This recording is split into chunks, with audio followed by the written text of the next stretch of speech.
Hello plant people, how are you guys doing today? If you're new around here, my name's Ashley. This is my video YouTube manager, Ella, who likes to sometimes be a pain in the butt and show herself in the video. And in today's video, we're talking about cardboard mulch, whether or not you should do it, and some very real dangers when it comes to cardboard. I am not joking here. So let's just jump straight into it. So the first question would be, why do we use cardboard mulch? What's the purpose of it? So it's commonly used in no-dig setups where we're trying to reduce weeds or the potential for grass to kind of peek through our no-dig garden. So that's the first main reason why people will use cardboard. It's very big, large sheets of heavy material that's going to take a heck of a long time to decompose, probably a season or two, especially in our colder climates here in Canada. And so it's a great weed suppressant underneath a no-dig garden.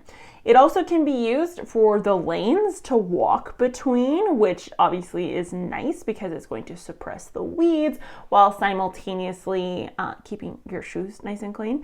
And then the third way to use it would be to actually place it in between your growing areas and as a way to suppress weeds just in general. And you could shred it, or you could maybe cut it into lengths and put it in between all your plants, and it's going to suppress weeds while also helping to store more moisture in the soil. So it's a way to reduce water losses. And I think that's kind of the main premise for cardboard. Now, if there's other people out there that have other uses for cardboard in the garden, please let me know in the comments down below. I know you can compost it and all that sort of stuff too. So technically there are three different types of cardboard. There's virgin, recycled, and then specialty treated cardboard. It's going to be really hard for you to know which one is what because it's not like plastic. Plastic, we have the recycle number on it, so we know if it's food safe versus this versus that, and that's for the recycling depots to actually split and move and whatever. When it comes to cardboard, there's no numbering on the cardboard, so we don't actually know what's in it. It's not standard. So let's digest the three potential ways to tell the differences between them and which ones you should and should not use in your garden itself. So the first one is obviously virgin, and that is just paper fresh from the tree. It's actually really rare and super expensive apparently. When I was trying to research this, it's not very often that you would actually find a virgin paper tree option. The other thing to note here is even if you did find a virgin paper that's not recycled cardboard, it is likely bleached. So when it comes to bleaching, whether this be for recycled or for the fresh stuff or for the specialty stuff, when it's bleached, there is something called dioxane added into the material to help with the bleaching process, and it is a known strong carcinogen even at low levels.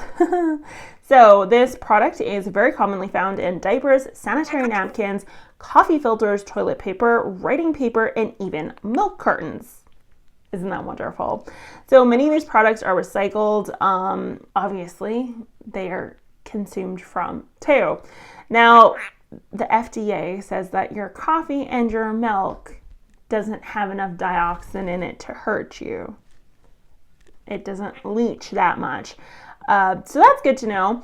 The other thing with dioxane is that it has a half-life of 1 to 2 years in the presence of sun. So if we compost or if we mulch with this product, it is basically neutralized within 2 to 3 years. So that means that if we're using it as a mulch on top of the surface of the soil, within 1 to 3 years, it's basically null and void. It's just not going to affect you as a human being. Now, I tried to look up studies of dioxane being absorbed into the soil and held in soil suspension. I tried looking up studies of dioxane being absorbed by plants and whether or not it's a bioavailable product or if it hyperaccumulates in our plants. And there's nothing on this. Zero on this toxin being at all used in or studied in the plant world. So I can't say whether or not this happens, but it is present in bleached cardboards, papers, all that sort of stuff. Coffee filters. Ugh. Every time I do one of these videos for you guys, I become like more and more concerned about the food I'm consuming and more inclined to just like completely turn into an absolute prepper and just grow everything I consume. So anyways, yeah, that's a little terrifying. So the next one is chemically treated or specialty treated cardboard. So this one I found really interesting.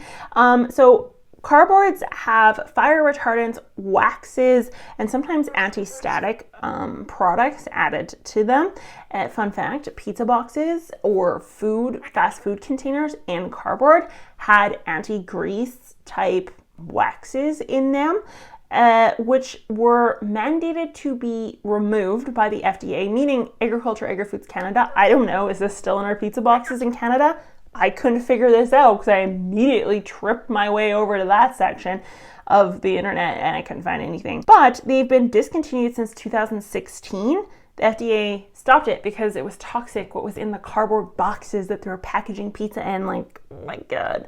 So with that being said, if it has fire retardants, waxes for anti-grease, anti-static, there is a potential that harmful substances are being added into your soil, your compost, your worm bins. Now the question is one box going to harm something? No, likely not. Is several boxes going to harm something? I don't know because no one studied this. There's no papers on this, and this is just a subscriber asked question that I tried to dig into the literature on. There's not a lot about it because, no offense to us gardeners, but there's no money in researching how our crops are doing. The people are more concerned, our researchers, soil scientists, unfortunately me, are more concerned with food production on a large scale, and farmers are not shredding up cardboard and placing it on their soils as mulch. It's just a fact. They're just not doing it. So that is something to keep in mind. So the third option is recycled newspaper or recycled cardboard. And drive me nuts. I assumed recycled cardboard was literally ignorantly just old cardboard shredded up and then reran through some sort of press or something and made into a new, anyways, it's not. It's actually, it uses mineral oils. So the question becomes, what is a mineral oil? And a mineral oil is a really fancy, pretty word to say dead dinosaur goop, aka oil.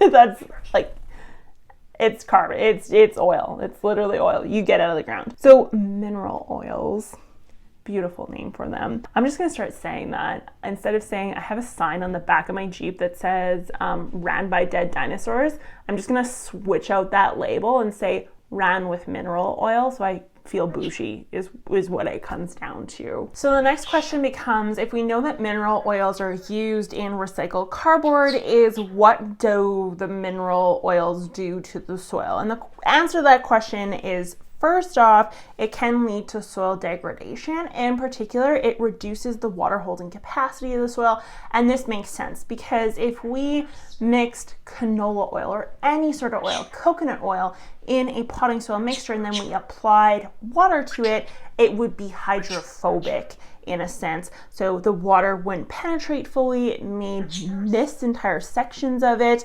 depending on how the oil is spread out. So that makes sense to me. There obviously is effects to both the ecosystem, humans, all that sort of stuff. But when it comes to plants in particular and potential harm to plants, there is a reduction in the amount of soil phosphorus. So it reduces the overall concentration of phosphorus in the soil because it slows down microbial processes that normally solubilize that phosphorus. So obviously detrimental to plants. So that's another thing to keep in mind with the mineral oil. Now, again, there's no studies to say if you use one piece of cardboard 2 feet by 4 feet in this amount of soil volume, it's going to cause issues. There's nothing to tell me that.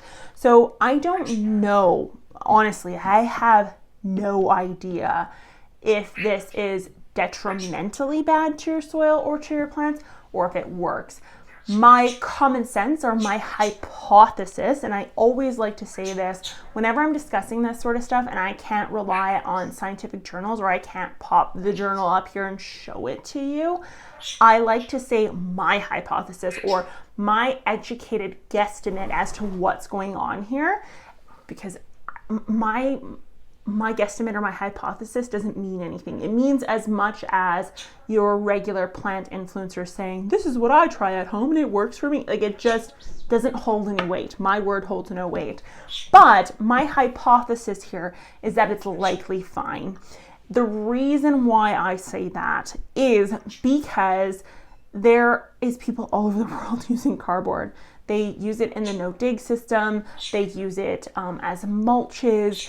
I mean, it's used all the time, everywhere. Now, of course, it contains these toxins, which obviously less than ideal. But the moral of the story here is that these plants are growing fine in these environments, which leads me to believe that these levels aren't detrimental to anything. And another thing to keep in mind, just soil in general has varying levels of arsenic, lead, cesium, like things that are toxic to humans in large quantities is present in soil in large quantities. So our plants are constantly being grown in toxic environments, but they are very well adapted, or Mother Earth, made them smart enough not to absorb certain chemicals. So therefore we don't end up with a bunch of three-eyed monsters or people with lead poisoning all over the world. And that is just natural. Lead and some of these micronutrients that are more toxic naturally occur in soils coast to coast. It just has for hundreds of years. It's just how the glaciers were dug up. It's just normal soil activity that takes place. So I'm comfortable with saying still use cardboard. There is zero literature pushing me in any other direction here currently, but I wanted to be honest with you and give you some potential issues that may arise. So if you enjoyed this video, be sure to give it a thumbs up. Sharing is caring, so share this video with someone that you think may find it helpful. Come visit me over on Instagram, Facebook, Spotify, the website, you name it. I'm here at your disposal, and you can of course always ask questions or give video suggestions in the comments down below. I want to thank you guys so much for watching, and I will talk to you guys next time. Bye.